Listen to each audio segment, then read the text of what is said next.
Every woman has a horny button, and if you're not pushing it within the first 10 seconds of meeting her, you are getting put in the friend zone. See, the moment a girl meets a guy, within 10 seconds, she immediately puts you into one of two categories. You're either a guy she might potentially or you're a friend. Nice guy, beta male orbiter who she will never open her legs for. But she might keep you around as another little friend to add to her collection. I can even add you to my collection. And make no mistake, once a girl has classified you as a friend and not as a guy she wants to get bent over by, it is pretty much impossible to go back and get her to change her mind about you later. And this is why it is so motherfucking important that you push a girl's horny button and get her to see you as a sexual being immediately upon meeting her. I mean, within the first 10 to 30 seconds of conversation. So, in today's video, I'm going to reveal 5 easy ways to push on any girl's horny button in those first 10 seconds. Now, if there's a girl you're currently already in the friend zone with and she does not view you as a sexual being, she does not respect you, it's not the end of the world. It won't be quite as easy, but you can still get her to see you as a high value, sex-worthy guy if you start mixing in these 5 triggers I'm going to reveal. However, ideally, you really want to be doing these things from the first 10 seconds of meeting a new girl. So master these 5 horniness triggers, make them habits, and start doing them with every new girl you talk to, and you will very soon have the power to make any girl horny on command, make girls chase you on command. Now, before I get into what these 5 female arousal buttons are, quick background on me if you're new around here. You know, I used to be an incel, I used to be a nice guy, I used to have a lot of female friends, but whenever I made a move on one of my female friends,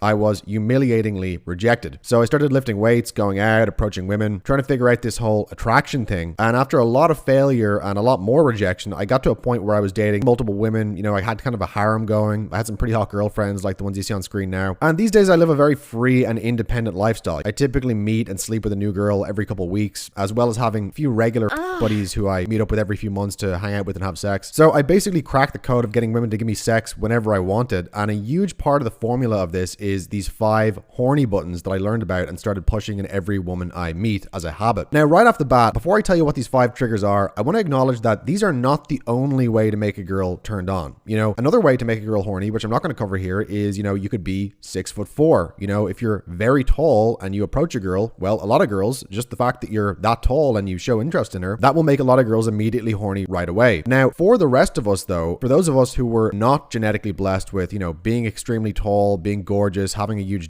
we need to think a little bit outside the box and find other ways to turn girls on that are not based on those genetic factors. So right away, I just want to acknowledge, because this always comes up in the comments for some reason, you know, guys really can't get their heads around this. Yes, if you're extremely good looking or tall, then you probably don't need to do any of what I'm going to say in this video. You can be a beta male, you can be passive, you can be a nice guy, you can be a complete dweeb. You're still probably going to get some girls anyway, just because you have enough raw value encoded into your genes that you can get away with being a little bitch in the conversation, and some girls will still go for you sometimes anyway. And that's great. You know, congratulations. We're all really happy for you. Who I'm here to speak to today, however, is guys who are not genetically blessed, just average looking guys or even below average looking guys who really don't have any distinct advantages. And basically at best, you kind of just blend into the background, or at worst, you might actually be noticeably ugly or funny looking. And if that's you, you know, if like 95% of men, you're just anywhere on this spectrum of normal, bland to unattractive, can you get a girl super fucking aroused by you in the conversation so that she literally starts getting wet for you between her legs? Can you trigger that kind of powerful lust and raw desire that a girl normally only feels when she's with a really good looking guy? And the answer is actually yes, but you are going to have to go to a deeper place within yourself than the guy who's naturally good looking or tall or whatever has to go. And in short, the essence of this, how you can turn girls on extremely fast, get them horny, get them chasing you extremely quickly, how you can kind of hook every girl you talk to, you have to harness what's called your masculine dark side.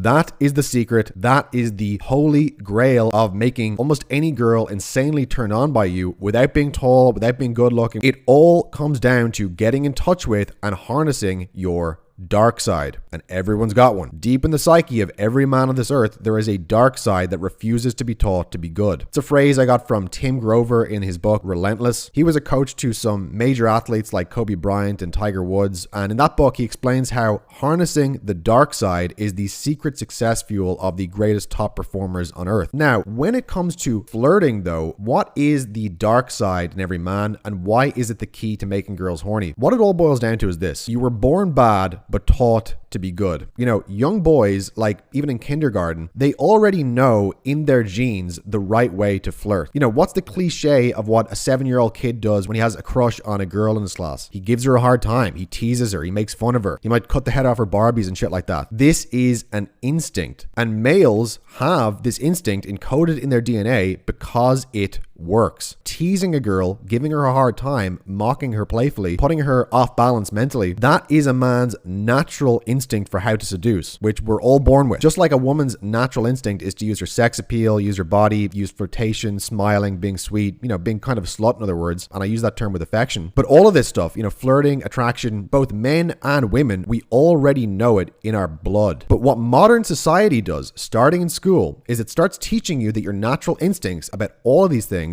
are wrong. They're evil, they're bad, they're immoral, you should be polite, you should be nice, follow the rules, fit in, conform. And some guys are actually lucky, you know, their brains for whatever reason are invulnerable to this. The programming and the bullshit just slides right off them like water off a duck's back. And these are the guys you've met in your life who always had a lot of hot girls around them. You know, not necessarily the best looking guy or the top athlete or anything, but it's because those guys were more sociopathic, quote unquote. In other words, they had a more robust mental defense against the social conditioning that tries to make men weak and conformist. This is why guys like that always had hot girls lining up to them. It's because that social conditioning didn't penetrate the cortex, whereas with most of us it did. And that's why flirting with women is so hard for most of us, quote unquote, normal guys in modern society, because the very things that we popped out of the womb already knowing that actually work in flirting with girls and making them like you, you know, such as teasing them, making fun of them, being kind of a prick. Well, social conditioning told you those things are evil and it punished you and shamed you for them. And so getting girls, turning them on, it's fundamentally about reaccessing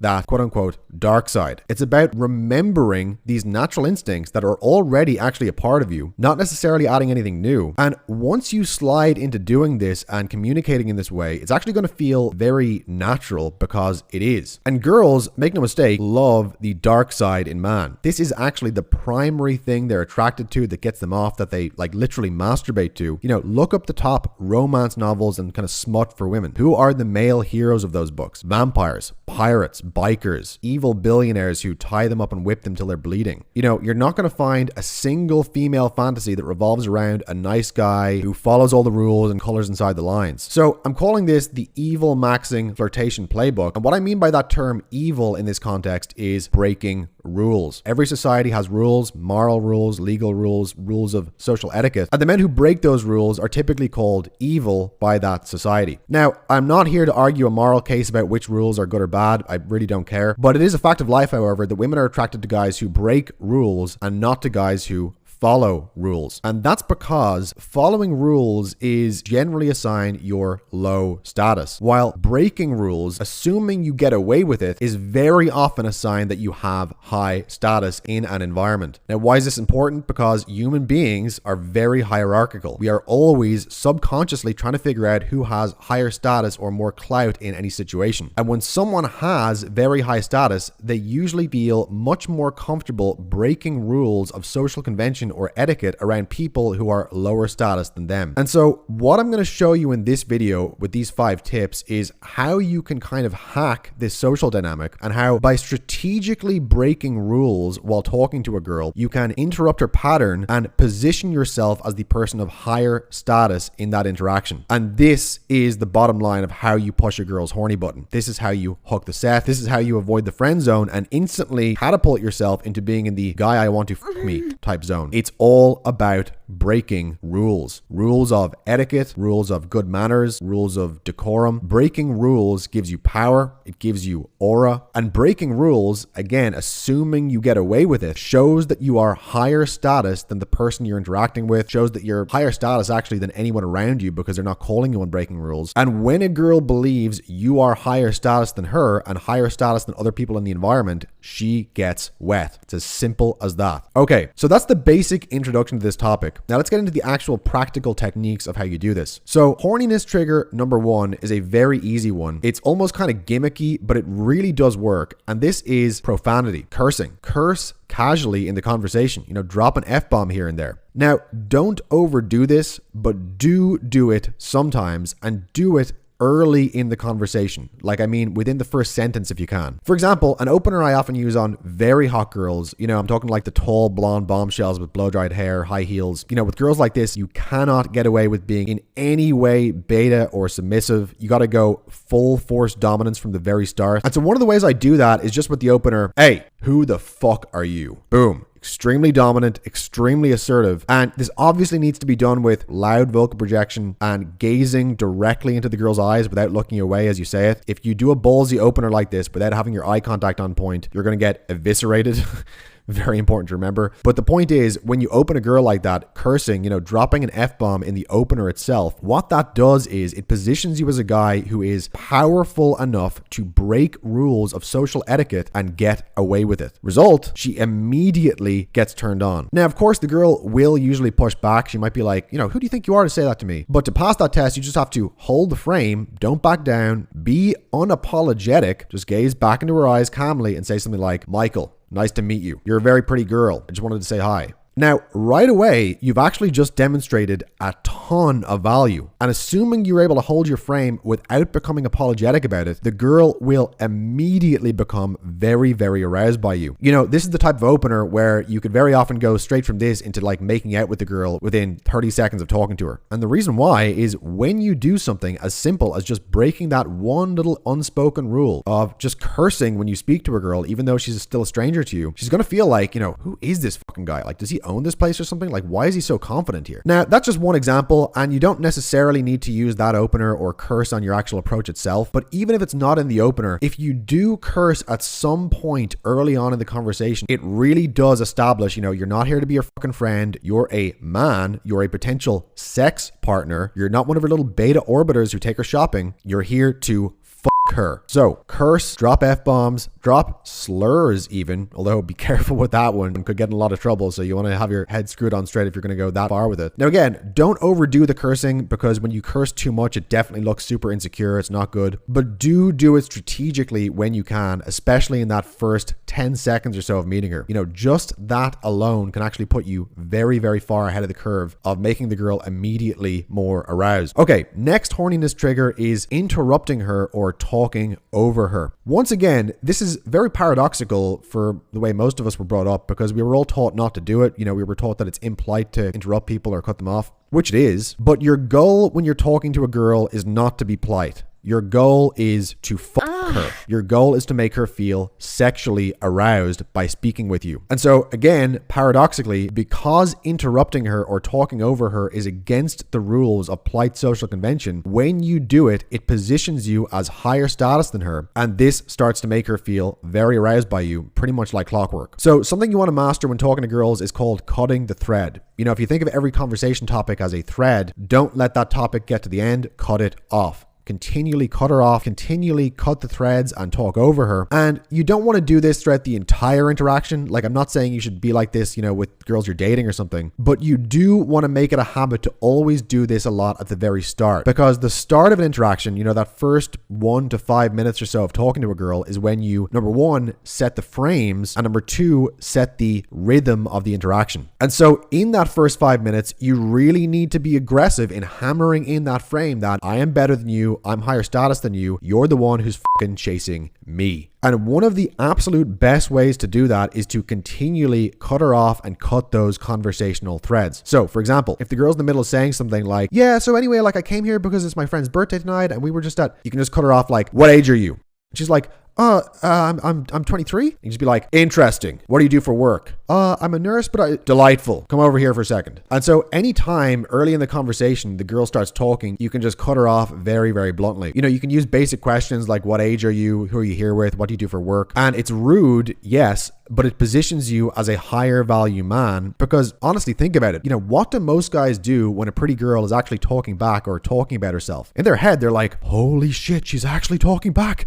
It's working. And so 99% of guys are never going to interrupt a girl like this when she's talking because they're just so happy that she's talking back at all. You know, it's so rare for them to meet a girl who actually likes them enough to engage them in a conversation. So when you do interrupt her, what does that signal? It signals that you must have a fuck ton of value because who else is going to be this rude and insensitive right off the bat when it's actually going well?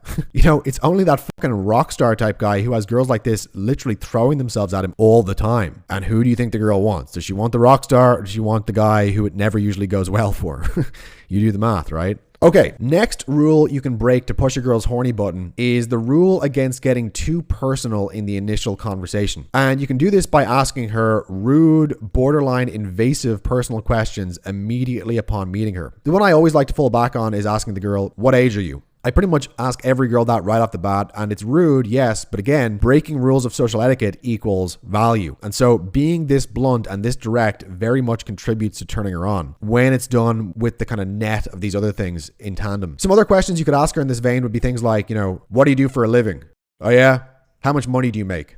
Or you could ask her like, what's the craziest place you ever had sex? Boom. Now you're talking about sex in the first 10 seconds. But understand, this is a subtle distinction. Asking her something like, what's the craziest place you ever had sex, doesn't make her horny because you mentioned sex. It actually makes her horny because by talking about sex that soon with a complete stranger, you're signaling that you are that wild card type of guy who breaks rules, who's unapologetic, doesn't give a fuck what people think of him. And that's what actually turns her on. Not necessarily the topic or the fact that you mentioned sex itself. Okay, next horniness trigger is what's called push-pull, but more specifically, it's the push side of the equation with a focus on what are called verbal pushes. Now, push-pull is basically the essence of flirting. It's the essence of how you make a girl chase you. A push-pull is where you combine saying something positive to the girl with saying something negative. You know, like, you're really cute, but this dress is, you know, a little too blue. Something like that. The positive side we call a pull because it's kind of like you're pulling the girl in. And the negative side we call a push because it's like you're pushing her away. Now, when it comes to flipping on a girl's horny button in conversation though, what you really want to be focused on here is the push side of things. You know, people want what they can't have and they chase what's moving away from them. And so you create that kind of dynamic by using a lot of pushes. So an example of some verbal pushes are, you know, anytime you disagree with the girl, anytime you say something like wrong, no,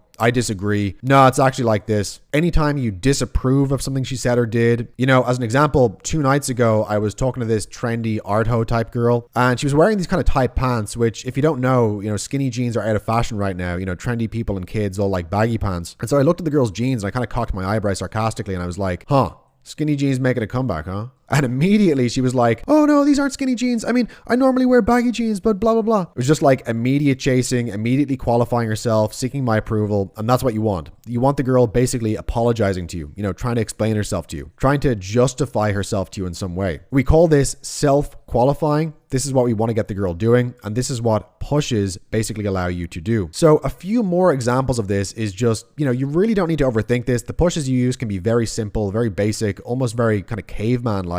Like, for example, I was talking to this hot Latina girl recently and I was like, what do you do? She's like, oh, I work in compliance or something like that. And immediately I just go, boring. What age are you? She's like, oh, I'm 29. Too old. Who are you here with? She's like, I'm here with my friends. We're doing blah, blah, blah. And it's like, you almost want to sneak the pushes in under your breath. Like, just do it very, very casually, like kind of blithe, dismissive of anything she says, like too old, boring, too young. I hate that. I disagree. And hearing this, you might think like, you know, Jesus, that's such a dick move. Like, how are the girls not just like, fuck you? But they're not. You know, that's the funny thing. They love that asshole type of guy. Like this Latina girl, for example, super hot Asian Latina mix, you know, wearing a little schoolgirl skirt, high heels, probably the hottest girl in the club, honestly. When I said these things to her, boring, too old, blah, blah, blah, she kind of did a double take, but I just kept the conversation moving quickly. I didn't give her time to react or get upset. And so pretty soon, within about a minute of meeting, we're kissing in a booth, you know, we're making out and she's following me around the club all night. And so it's very very, very counterintuitive. You know, watching this, like if it was me when I was 18 or so watching this, I might have said like, well, why the hell is she making out with him? He's being such a dick to her for no reason. But again, she wasn't making out with me in spite of the fact that I was being a dick. She liked me and was kissing me because I was being a dick. Because again, what does being an asshole like this do? What does it convey? Well, for one thing, it creates strong emotions. It makes her actually feel something when she talks to you, which being nice and polite is never going to do. But again, it also positions you as that guy who breaks rules, who's rough around the edges, who doesn't give a fuck what anyone thinks of him. And when you behave that way, it implies that other people have let you behave this way in the past, which in turn implies you're the type of guy who always gets his way, who can get away with breaking rules, and that is value. That is status. That is that higher status guy who subconsciously, biologically, she wants to mate with, and not for no reason, not because women are crazy, but because it's in her genetic self-interest to do so. Okay, final horniness trigger is what's called non-verbal pushes, or basically, to be more exact, it's negging the girl or pushing the girl away, but using your facial expressions,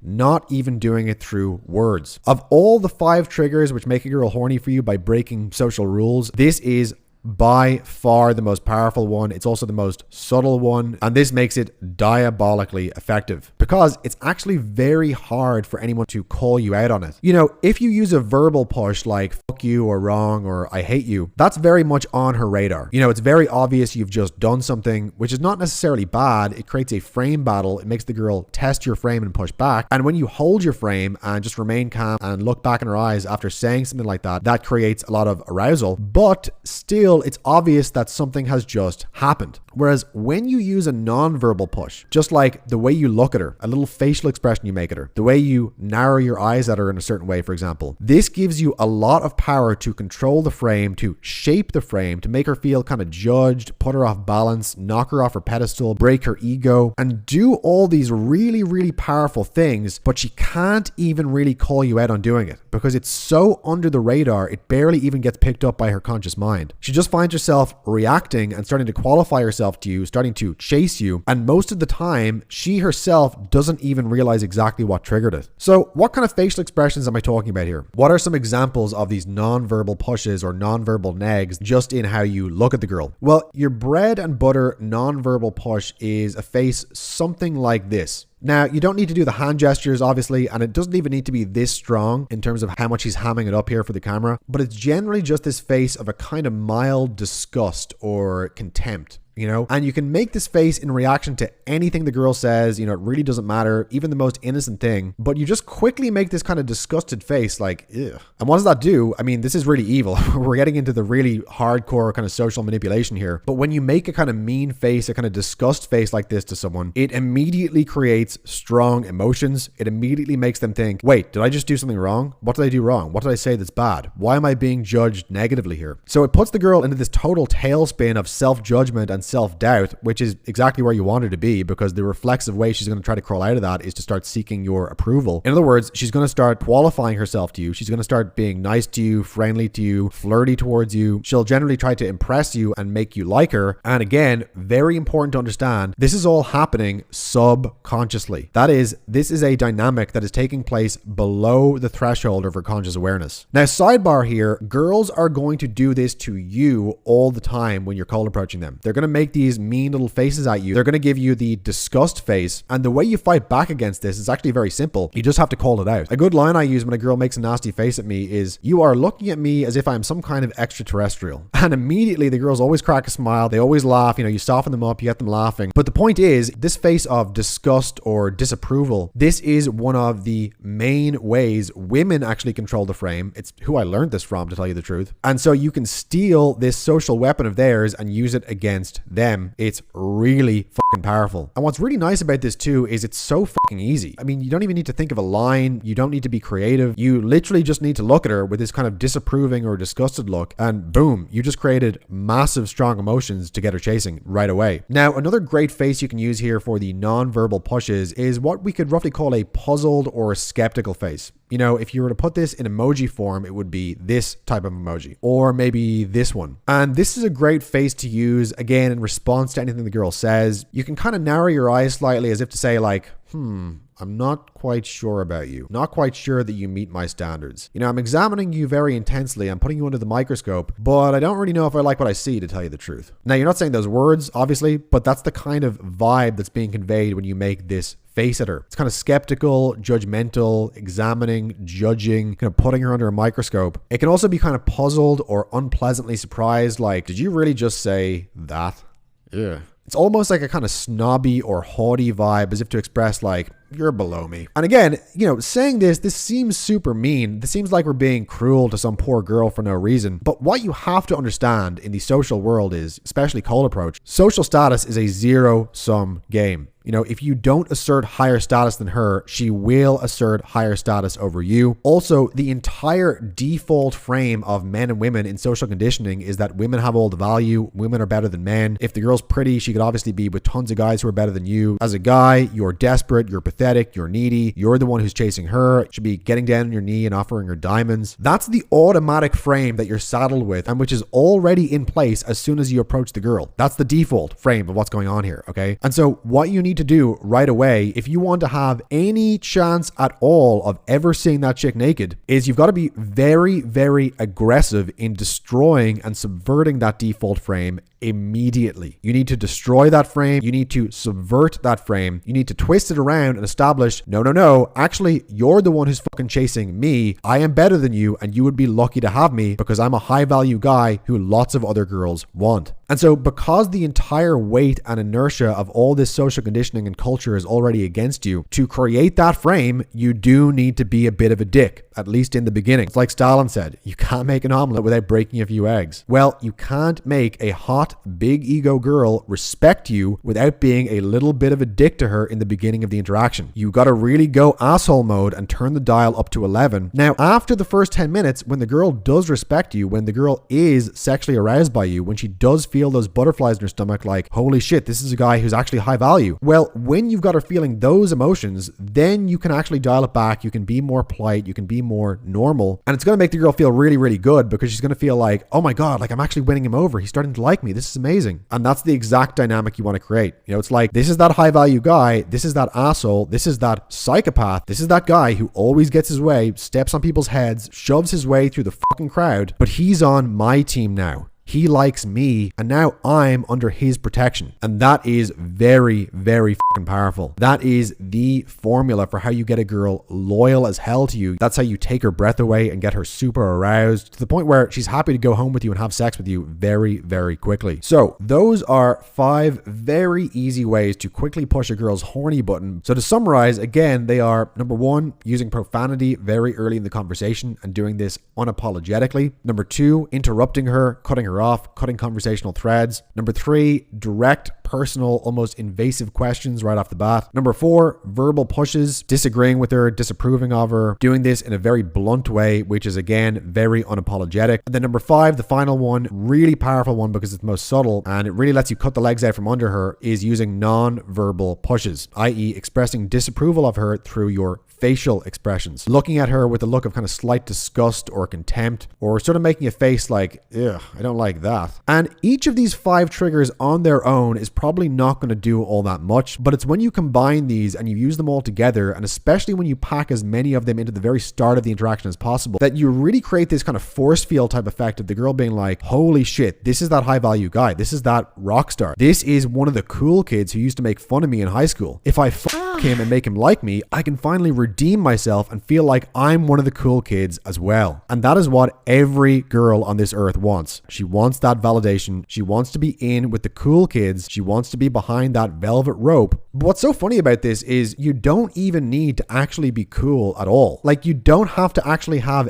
anything of substance to back this up. You can create this entire illusion that you're this super high status guy, this super picky guy, this sort of rock star or spoiled diva type of guy. Like, I told you to bring me red jelly beans only. There's fucking green jelly beans in this. Get this the fuck away from me. And it's so funny because, like, just acting like this, the girls always buy into it every time. You know, they always assume there must be something behind it. Like, oh, this guy must own this place, or he's a DJ, or he has some kind of shit going on in his life, because otherwise there's no way he'd be acting like he's this much above it all. And so it's really another case where the perception creates the reality. You know, as Julian Blanc put it, act like a rock star, get treated like that rock star. So those are the 5 tricks to make a girl horny. Now, of course, in order to actually use these, you've got to approach a girl in the first place. But what's even better than approaching a girl is when you can go out any night of the week and get girls to actually approach you. This happens to me pretty much every night I go out now, despite the fact that I'm not good looking or rich. But I've discovered a few little tricks over the years that make girls consistently approach me. And I show you how to do this in my free book, The Ultimate Guide to Making Women Approach You. Now, this is especially important because in light of what we've been saying here about status dynamics, when a girl approaches you, you are automatically in a position of higher status over her in that interaction. You know, you're the one kind of looking down and judging her. She's down below you trying to make you like her. And this makes it super